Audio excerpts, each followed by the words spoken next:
Baik, memang kalau dilihat bahwa Perdana Menteri Israel Benjamin Netanyahu merespon dukungan sejumlah negara terhadap kemerdekaan Palestina, dan Netanyahu menegaskan tidak akan ada negara Palestina. Sebelum ke Bu Moni, kita simak dulu pernyataannya. יש לי מסר ברור לאותם מנהיגים שמכירים במדינה פלסטינית לאחר הטבח הנורא ב7 באוקטובר. אתם מעניקים פרס עצום לטרור. ויש לי מסר נוסף עבורכם. זה לא יהיה. לא תקום מדינה פלסטינית ממערב לירדן. במשך שנים אני מנעתי את הקמתה של מדינת טרור זו מול לחצים אדירים, גם מבית וגם מן החוץ. עשינו זאת בנחישות ועשינו זאת בתבונה מדינית. Bu Monik, dengan pernyataan Netanyahu, tampaknya sebelum semuanya, baik itu deklarasi New York diberlakukan, poin pertama, dan juga Sandra tidak dikembalikan, atau sebelum itu dikembalikan, maka tidak akan terjadi yang namanya two-state solution ini. Bagaimana Anda melihat, apakah ada masa depan untuk perdamaian di kawasan Timur Tengah? Bu Monik masih silent, Bu. Itu masih di-mute, boleh di-unmute. Ya. Ya, damai hanya bisa tanpa teroris. Selama terorisme masih ada, maka tidak mungkin ada damai. Sebuah negara yang waras tidak akan bisa bertetangga dengan warga negara tetangganya yang mau membunuh orang-orang di negara tetangga. Nggak mungkin. Dan kita belajar sejarah dulu deh. Tanah Israel itu adalah dulunya kerajaan Israel. Tidak pernah ada yang namanya kerajaan Palestina. Kerajaan Israel ada nama Raja Daud, Raja Salomo. Itu pun diakui di dalam agama Islam. Jadi jelas secara wilayah bangsa yang ada harusnya di wilayah yang sekarang diklaim sebagai Palestina, yakni Yudea dan Samaria, itu tidak valid. Yudea dan Samaria masih ada di Alkitab saya sampai hari ini. Dunia mengubah nama Yudea dan Samaria menjadi tepi barat. Tapi sejatinya itu adalah Yudea dan Samaria.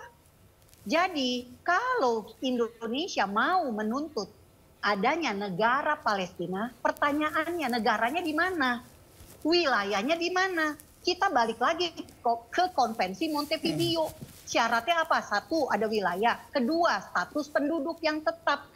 Selama ini Palestina mengklaim penduduk yang ada di Palestina adalah pengungsi.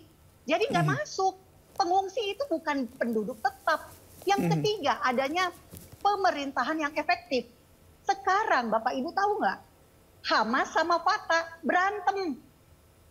Baik, tidak tapi bisa Bu ada Monik, pemilu di Palestina. yang menjadi... Karena apa? Tidak ada yang efektif pemerintahannya. Berantem, sampai Cina aja mau mendamaikan, sampai hari ini nggak berhasil. Ya Bu Monik, tetapi memang ini yang menjadi persoalan ya. Yang ini yang dilihat orang, yang dilihat masyarakat dunia adalah ini yang mati banyak sekali nih di Gaza. Nah sekarang. Ini bagaimana pertanggungjawabannya? Itu tadi, selama Hamas sebagai kelompok teror masih berkuasa di Gaza, maka Hamas akan selalu menggunakan warga sipil sebagai tameng manusia. Ya, tapi Karena apa itu bisa itulah jadi pembenaran juga gitu untuk penyerangan begitu?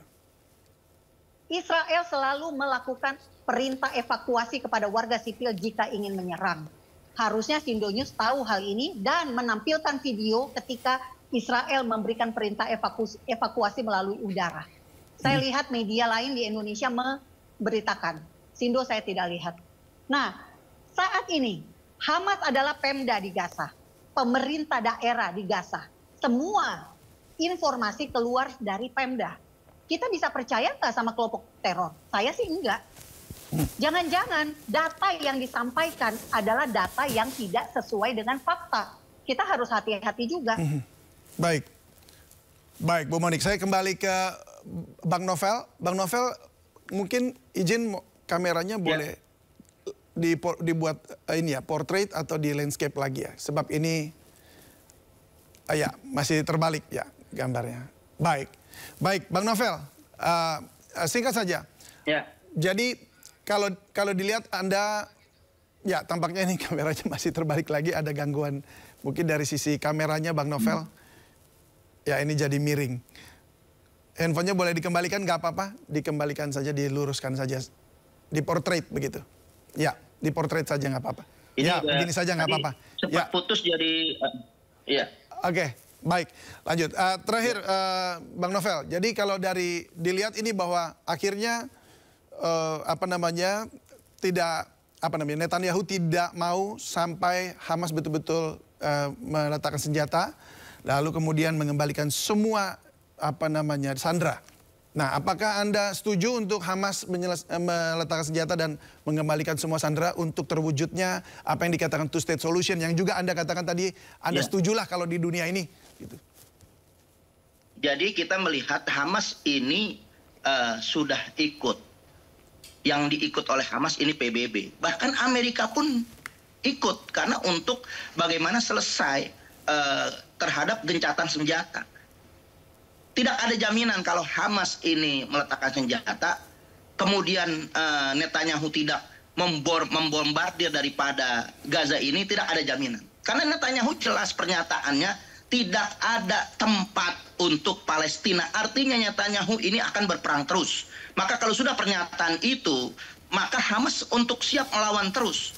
Nah, ini sudah menjadi ancaman karena Netanyahu lagi-lagi sudah kebakaran jenggot. Sudah panik membabi buta, nggak akan dia bunuh diri untuk bagaimana dia tunduk kepada PBB. Kalau dia tunduk kepada PBB dengan adanya two-state yang sudah 142 negara, yang 12 negara absen, hanya sedikit yang mendukung daripada kemerdekaan, tidak merdekanya Palestina hanya sedikit. Itu punya kepentingan politik dan kepunyaan politik dagang yang dilakukan oleh Israel terhadap negara-negara sekutunya. Nah, saya melihat kalau Netanyahu ini ada di tangan PBB sudah mengeluarkan ketetapan pasal demi pasal, kebijakan-kebijakan selalu dilanggar. Artinya PBB saja diteror. Memang ini Israel adalah teror. Kapal Marmara yang ada ketika itu penduduk Indonesia, rakyat Indonesia sedang melakukan perdamaian, dibom. Rumah sakit dibom. Sebegitu hebatnya teroris, justru the real teroris itu adalah justru Zionis, ini adalah the real teroris. Karena terus menteror, maling yang terus menteror, yang merampok daripada rakyat Gaza itu jelas adalah Zionis. Baik, jadi deklarasi New York yang tadi disebutkan oleh Bu Monik, ini tidak masuk dalam data Anda begitu ya? Tidak, karena kita tidak mengikuti daripada apa yang ditetapkan oleh New York. Kita tunduk kepada PBB. PBB sebegitu pun kita melihat masih timpang daripada rasa keadilannya. PBB hanya menyatakan Netanyahu penjahat perang tapi tidak dieksekusi. Ya mungkin dengan eksekusinya PBB sudah mempertimbangkan kalau PBB mengeksekusi daripada Netanyahu itu akan terjadi perang dunia ketiga. Karena Israel ini ingin maunya perang. Baik. Begitu. Baik, jadi kita tetap berharap bahwa memang ada perdamaian di sana, walaupun memang kelihatannya politik di sana dan ini sulit sekali karena bahkan Israel juga menyatakan tidak akan mengakui jika memang tidak dikembalikan sandera dan juga Hamas tidak melakukan senjata. Israel ini warganya menjadi tameng Netanyahu. Ya, tapi semoga memang ini kemudian ada jalan keluar ya dengan berkumpulnya di PBB di New York dan Pak Presiden Prabowo juga sudah menyampaikan hal ini menjadi dorongan yang kuat. Tinggal eksekusi. Ya. Jalan keluar sudah ada, tinggal eksekusi. Baik, semoga juga perdamaian ini boleh terjadi juga di seluruh kawasan di seluruh dunia. Baik, terima kasih sekali lagi. Mudah-mudahan kita berharap Bang Novel, perdamaian. Ya. Baik, sama-sama. Kita berharap demikian. Terima kasih Bang Novel Bamukmin sudah bergabung bersama kami. Bu Monik, terima kasih banyak juga sudah bergabung bersama kami di Sindo Sore. Salam sehat selalu. Ya, terima kasih. Wassalamualaikum warahmatullahi wabarakatuh. Ya.